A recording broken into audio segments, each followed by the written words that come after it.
Hi, Arlo. Arlo loves the daylight lamp.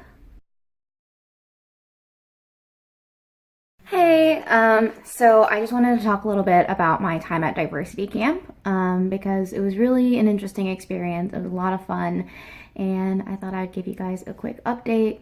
It got me thinking a lot about gender because, I have a kind of nebulous relationship with my gender and my gender presentation and all that kind of good stuff. And so for the first time, I tried out different pronouns at a workshop just because I've always had a lack of affinity towards the pronoun she, her, and things that were, as I discussed with Tessa, things that feel aggressively feminine. And I think because I don't know. I don't know. But yeah, I kind of just wanted to take a moment to kind of self reflect and recap because you guys are my friends and I don't know, it's kind of weird because it's like when I first started calling myself Fee and it just feels like I'm enforcing something and I don't ever want to feel like I'm enforcing things with my friends. So yeah, anyway. So ignore the mess. I got a new daylight lamp and I have not cleaned up because I'm lazy. So this is also where I do yoga. I'd show you my yoga mat, except I very precariously MacGyvered this camera situation and I don't want to mess it up because I will never get it to sit right again and I've got to go to work. So I did the orientation workshop, and so it's kind of weird that that kind of got me thinking about gender so much, but gender and orientation are often intrinsically tied because they're both parts of people's identities. They are they sometimes inform each other, like if you're a woman and you are sexually attracted to women, then you're a lesbian, and if you're not a woman and you're sexually attracted to women, then you're not a lesbian. So yeah, so we talked a lot about gender, and when I got home, Tessa and I talked more about gender. We talked for like 2 hours. We always have like these deep conversations like really late at night, and it's like there's so much cat hair floating around now. Thanks, Arlo. Yeah, so we talked for a couple hours about gender and how I feel about it, and we kind of came to this conclusion that I still identify with so much of what womanhood is, and so that's really important to me, and I don't want to lose sight of that.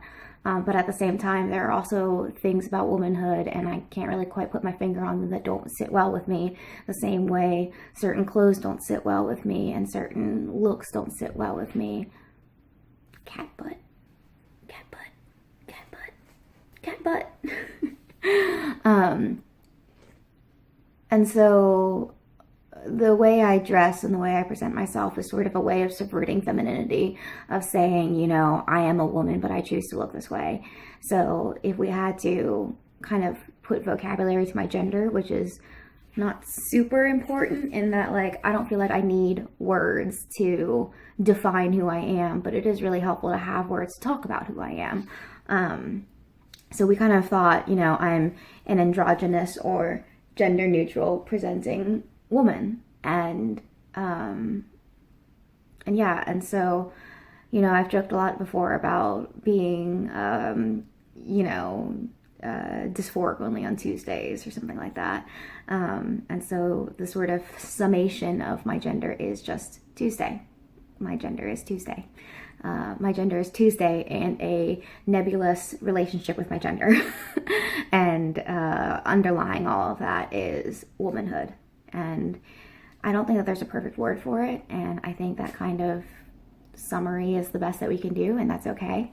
And I'm finding other ways to kind of represent that. So I represent it in the way I dress. And I'm not choosing to change pronouns at this time, but it's a hypothetical that could occur in the future. But it's going to be a decision that it will take a lot of thought. I know that some people can change their pronouns and just try different ones until something like that feels right. But I feel like I'm in such a stage of my life and, such a stage of my relationship that I don't quite have the same freedom as someone who is in the sort of midst of self-discovery, which kind of sucks because, like, as a young teenager now, I feel like there are a lot of opportunities to try different identities until you kind of find, or try different words for identities to find the one that fits your identity. And that kind of period of self-discovery was not available when I was younger.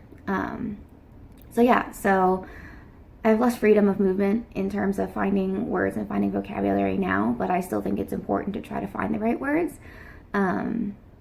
So that's sort of my update on myself and diversity camp. I didn't talk much about camp, but camp was awesome. It was so much fun. It's really beautiful to see all these people coming together, you know, everyone from ages like 7 to 64, you know, everyone coming together and learning about each other and teaching each other and being really open and being in the sort of microcosm where nobody assumes anyone's gender or sexual orientation or romantic orientation or anything like that. You know, everyone's sort of a blank slate. And I think that's kind of what I would really strive for. I would love to have a blank slate. And so, you know, have no one kind of assume things about me based on the gender that I present or the gender that they read into surrounding the vocabulary read into in the vocabulary that surrounds me. But we don't live in that world, and I don't think that world will come in the foreseeable future. Definitely not in my lifetime, which is a shame. It could be pessimistic, but it could be realistic too. I don't really know.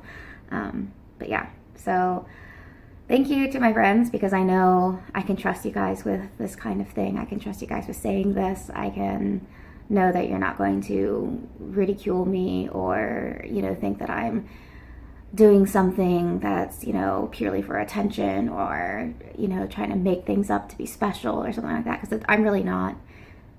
Kitty. I'm really not. I'm just trying to figure out the words for who I am, because words are important to me. Ooh. So, all right, peace out, and I will see a lot of you for D&D tomorrow. Oh, tonight, not D&D tomorrow, D&D tonight, and I'm really excited, super, super excited. And for those of you I won't see tonight, I hope I see you soon. I love you. Bye.